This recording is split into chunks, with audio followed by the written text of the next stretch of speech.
जब किसी को कोरोना वायरस यानी कि कोविड-19 के बारे में पता भी नहीं था, तब एक वैज्ञानिक का एक छोटा सा समूह इस बीमारी से बचने के लिए इम्यूनाइजेशन का काम कर रहा था, यानी कि इसके वायरस से कैसे बचा जाए, इसका तरीका खोज रहा था। 12 साल से चल रहे रिसर्च का फायदा आज मिला है, क्योंकि इसी रिसर्च के आधार पर दुनिया की पहली कोरोना वायरस की वैक्सीन बनाई गई। आइए जानते हैं इन वैज्ञानिकों की कहानी। वायरोलॉजिस्ट जेसन मैक्लिलैन अमेरिका के Utah park city mountain resort में स्नोबोर्डिंग की तैयारी कर रहे थे, तभी उनके पास national institute of allergy and infectious disease vaccine research center की डिप्टी डायरेक्टर बानी ग्राहम का फोन आया। उन्होंने कहा कि WHO को चीन के वुहान में अनजाने निमोनिया के केस मिले हैं। लोगों को थकान, खांसी, बुखार और सर दर्द है। जेसन और बानी में से ये बातचीत पिछले साल जनवरी की शुरुआत में हुई थी। बानी ग्राहम ने जेसन मैक्लिलैन को बताया कि वुहान में बीमारी के जो लक्षण दिख रहे हैं वो बीटा कोरोना वायरस जैसे लग रहे हैं, यानी कि सीवियर एक्यूट रेस्पिरेटरी सिंड्रोम का ही वंशज है। बानी और जेसन उस छोटे से समूह के साइंटिस्ट हैं जो कि 12 सालों से कोरोना वायरस का इलाज खोजने में लगे थे, लेकिन वो इस वायरस का कठिन जीनोम और वायरस स्ट्रक्चर नहीं तोड़ पा रहे थे। लेकिन दुनिया को इन दोनों की जरूरत एक बार फिर से थी। बार्नी और जेसन की 12 साल की मेहनत का नतीजा ये निकला कि इनके द्वारा किए गए रिसर्च की वजह से आज दुनिया में कोविड-19 के इतने दमदार वैक्सीन बनाए गए हैं।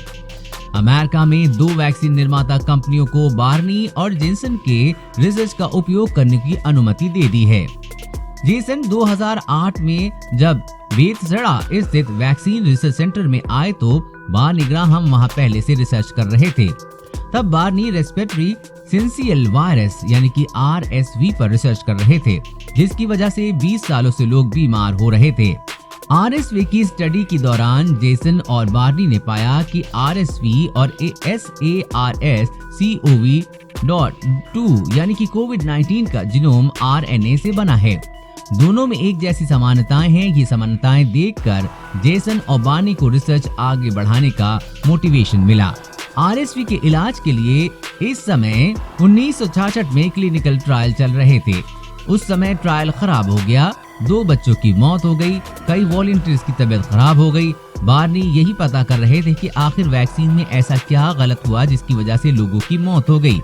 तभी जेसन मैक्लिलैन वायरस रिसर्च सेंटर पहुंचे और उन्हें साथ स्ट्रक्चरल बायोलॉजिस्ट पीटर क्वांग भी होते हैं। इन दोनों का प्लानिंग होती है कि एड्स को रोकने के लिए उसके HIV वायरस को वैक्सीन के जरिए रोकना। लेकिन बार्नी की दिक्कत देखकर जेसन उनके साथ हो लिए। बार्नी ने जेसन को बताया कि RSV में क्लास 1 फ्यूजन प्रोटीन यानी कि F प्रोटीन है।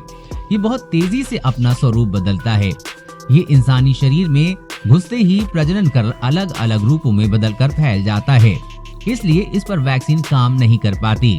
जेसन ने फिर वायरस के प्रोटीन का स्ट्रक्चर देखने के लिए एक्सरे क्रिस्टोलॉजी का उपयोग किया। इसके जरिए पहली बार RSV के बदलते हुए F प्रोटीन का स्ट्रक्चर बनाया गया। इससे बना प्री फ्यूजन एक प्रोटीन की तस्वीर को एक लॉलीपॉप जैसा दिखता था। जेसन ने एटॉमिक स्तर पर जाकर बायो इंजीनियरिंग के जरिए इस रूप को बदलने वाले प्रोटीन को रोकने का तरीका खोज निकाला। इसके बाद बार्नी ग्राहम ने जेसन के बायो इंजीनियर्ड RSV की टेस्टिंग जानवरों में की। जानवरों में RSV का वायरस के बदलाव में 50% की कमी आ चुकी थी। ये बड़ी सफलता थी। इसके बाद बार्नी और जेसन ने मिलकर middle east respiratory syndrome MERS पर काम करना शुरू किया। मर्ज में भी कोरोना वायरस जैसे कटीले प्रोटीन थे, ये भी अपना स्वरूप बदलने में माहिर थे। इस समय जेसन के लैब में HKUI नाम का पुराना कोरोना वायरस था, जिसकी वजह से हल्का जुकाम होता है। इसे साल 2005 में खोजा गया था। इसके बाद जेसन ने HKUI की 3D इमेज बनाई, उसका मॉडल बनाया। कोरोना वायरस के प्रोटीन की जांच करने के लिए जेसन को क्रियोजेनिक इलेक्ट्रॉनिक माइक्रोस्कोपी का सहारा लेना पड़ा, क्योंकि एक्सरे क्रिस्टलोग्राफी से कोरोना वायरस सही से पकड़ नहीं आ रहा था। जेसन और उसके साथ पोस्ट डायरेक्टोरल फ्लो नियॉन शुआंग वांग ने HKUI की स्टडी के बाद फैसला लिया कि रिजिड अमीनो एसिड को मर्स के प्रोटीन से मिला दें तो वो रूप बदलना बंद कर देगा। जेसन ने 2p म्यूटेशन को लेकर साल 2017 में पेटेंट फाइल किया। उसी दौरान बानी ग्राहम की प्रयोगशाला में मॉडर्ना बायोटेक कंपनी के साथ समझौता किया। ये लोग MERS के लिए mRNA वैक्सीन तैयार करने में जुटे थे। खैर, ये तो थी इनकी पुरानी कहानी। अब कोरोना वायरस से असली लड़ाई जानिए। बानी ग्राहम ने जेसन मैक्लेनन को 6 जनवरी 2020 को फोन करके बताया था कि दुनिया में कोरोना वायरस फैलने की आशंका है। इसके बाद बार्नी और जेसन की प्रयोगशाला ने मिलकर एक साथ काम किया।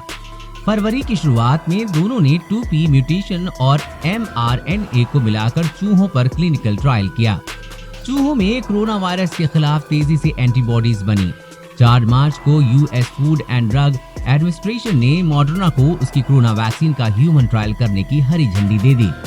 लगभग उसी समय फाइजर बायोएनटेक ने बार्नी और जेसन से बात की ताकि वो 2p म्यूटेशन को अपनी वैक्सीन में शामिल कर सकें।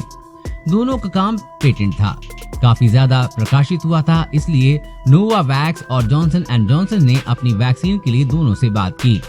नतीजा आपके सामने है। फाइजर और बायोएनटेक की वैक्सीन अमेरिका द्वारा आधिकारिक तौर पर कोरोना के लिए प्रस्तावित पहली वैक्सीन है। इसकी क्षमता 95% है, वहीं मॉडर्ना की वैक्सीन की क्षमता 94% है। इस खबर के बारे में अपने विचार नीचे कमेंट बॉक्स में लिखकर बताएं।